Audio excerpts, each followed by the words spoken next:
บายดีหลานชื่อนางสาวรสอินทศรเรียนอยู่ห้องป .5 โรงเรียนประถมสมบูรณ์หงทอง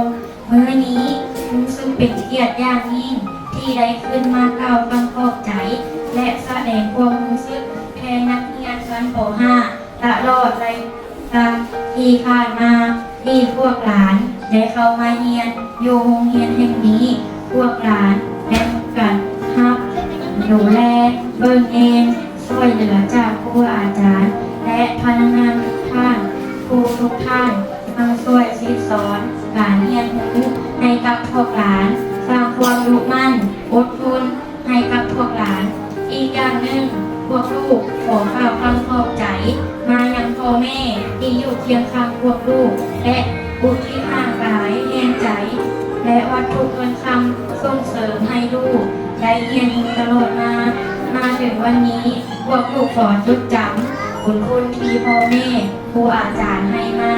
และพวกลูกขอสัญญาว่าจะเป็นลูกที่ดีของพ่อแม่เป็นลูกศิษย์ที่ดีของครูอาจารย์และเป็นพลเมืองดีของประเทศชาติตลอดไป